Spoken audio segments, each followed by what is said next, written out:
కదా. సో అలా ఆయన రైటింగ్స్తో క్యాప్టివేట్ చేస్తూ ఉంటారనమాట. సో ఈసారి ఇంతలా ఈ సినిమా గురించి మాట్లాడుకుంటున్నాం అంటే దానికి కర్త కర్మ క్రియ డైరెక్టరే. సో కౌశిక్ గారు మాట్లాడాల్సిందిగా కోరుకుంటున్నాము. గుడ్ మార్నింగ్ అందరికీ అండ్ ఇక్కడ వచ్చిన మీడియా వాళ్ళకి అందరికీ thank you so much sir, thanks for coming. So first ఈ కథ స్టార్ట్ అయింది, దరహాస్ అని మా కో రైటర్ ఉంటాడు, తను నేను ఒకరోజు కూర్చుని డిస్కస్ చేసుకుంటూ అలా స్టార్ట్ చేసాము. Then Manisha joined us script అసోసియేట్గా. దెన్ రాస్తున్నప్పుడు బాలగణేష్ దాని తర్వాత అడిషనల్ స్క్రీన్ ప్లే చేశారు. So all of us together rode the script. So script చాలా బాగా వచ్చింది అని అనుకున్న తర్వాత ఓకే దీనికి ఇప్పుడు ఓకే కథ బాగా వచ్చింది, దాన్ని నమ్మేవాళ్ళు కావాలి అనుకున్నప్పుడు నేను సాహు గారికి నేరేట్ చేయడం జరిగింది. సాహు గారు కథ వినంగానే సింగిల్ నేరేషన్లో ఇమీడియట్గా ఆయనకి బాగా నచ్చి చేద్దామని అన్నారు. అట్ ద సేమ్ టైం ప్యారలల్గా నేను బెల్లంకొండ శ్రీనివాస్ గారికి కథ చెప్పడం జరిగింది. సో ఆయన కథ వినగానే ఫస్ట్ టైం నేరేషన్ వినగానే ఇమీడియట్లీ ఆయన కూడా ఓకే అన్నారు. So all of us went ahead with the film. Then okay heroine ఎవరు, బికాస్ ఆ క్యారెక్టర్ చాలా ఇంపార్టెంట్, ఎవరు అని ఆలోచిస్తున్నప్పుడు then we finally found Anupama garu. So Anupama గారు కూడా వినంగానే తనకి నచ్చి ఆన్ బోర్డ్ అవ్వగానే we felt very happy, because already వాళ్ళిద్దరిది ఇంతకుముందు రాక్షసుడు అనే సినిమా మీకు అందరికీ తెలుసు, చాలా పెద్ద హిట్ అయింది. ఐఎమ్ 100% షూర్, నేను కంపేర్ చేయను, కానీ ఈ సినిమా ఖచ్చితంగా మీరు ఎంత ఎక్స్పెక్టేషన్ పెట్టుకున్నా దానికైతే తగ్గదు, అది నేను గ్యారంటీగా చెప్పగలుగుతా. సినిమా బాగా వచ్చిందని మేము అందరం నమ్ముతున్నాము. ట్రైలర్ నచ్చిందా? సినిమా ఇంకా నచ్చుతుంది డెఫినెట్లీ.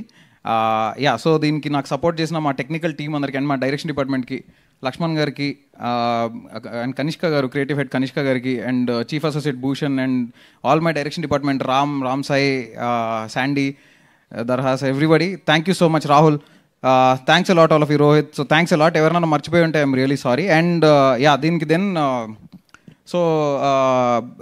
సో సినిమా అంతా అయిపోయింది. Then we want extremely good visual అనుకున్నప్పుడు డిఓపి ఎవరు అని ఆలోచించినప్పుడు నాకు బేసిక్గా 2015 నుంచి చిన్మయ్ అనే అతను పరిచయం. చిన్మయ్ FTIలో ఫిల్మ్ కోర్స్ చేసి బయటకు వచ్చాడు. సో తను ఫెంటాస్టిక్ విజువల్స్ ఇచ్చాడు ఈ సినిమాకి. And Chinmay visuals are very very strong. Chetan's music is very strong. నిన్న యాక్చువల్లీ మొన్న 2 days బ్యాక్ RR చూశాను, అదరగొట్టేశాడు చేతన్. ఇప్పుడు మీరు ఏదైతే ఫీల్ అయ్యారో దానికంటే డెఫినెట్లీ డబుల్ ట్రిపుల్ ఫీల్ అవుతారు సినిమా చూసేటప్పుడు. అండ్ పాటలు రాసిన పూర్ణాచారి గారికి అండ్ మన విశ్వనాథ్ గారికి thank you so much. And then art director Kamesh గారు, thanks a lot sir. And CG Kushan చితగ్గొట్టేసాడు. CG అసలు ఈ రోజుల్లో CG చాలా చాలా క్రూషియల్ అయిపోయింది, ప్రతి ఒక్కరి కింద వేసుకుంటున్నారు ఏమైనా CG అటు ఇటుగా ఉంటే. సో లక్కీలీ మాకు ఆ ఛాన్స్ ఇవ్వకుండా కుషన్ చింపేశాడు CG. He has done a phenomenal job, thanks a lot Kushan bro. And Niranjan భాయ్ 2 hours 5 minutes అండి సినిమా. మీరు సినిమా చూసి అంటే ఏదో ఒకటి ఫీల్ అయ్యేలోపు సినిమా అయిపోద్ది, బాగుంది సూపర్ అనుకుని అదే ఫీల్లో బయటకు వచ్చేస్తారు. బేసిక్గా ఎక్కడ చిన్న ల్యాగ్ కూడా స్కోప్ ఇవ్వడు. నిరంజన్ చాలా బాగా చేశాడు edit. And then production designer Manisha. So నేను ఒకసారి డిస్కస్ చేసుకున్న తర్వాత సరే అసలు ఈ సినిమా ఎలా ఉండాలనుకున్నప్పుడు తను స్కూబిడుబిడు, హ్యారీ పాటర్ ఇలాంటి kind of look and feel ఇద్దాము అని చెప్పింది. So we're really inspired by that. So అది చేసి దాన్ని అదే ఎప్పుడైతే ఆ కైండ్ ఆఫ్ ఫీల్ కావాలి అనుకున్నామో దానికి ఎగ్జాక్ట్లీ అలానే కామేష్ గారు ఆర్ట్ డైరెక్షన్ ఇరగదీశారు. సో నేను ఇంతకంటే ఎక్కువ చెప్పడం కంటే ఐ థింక్ మీరు సినిమా చూసాక మీకే అర్థమవుతుంది. And thanks a lot for all of you for supporting me ఎవరు లేకుండా ఈ సినిమా ఇలా అయితే వచ్చేది కాదు ఖచ్చితంగా. Thank you so much.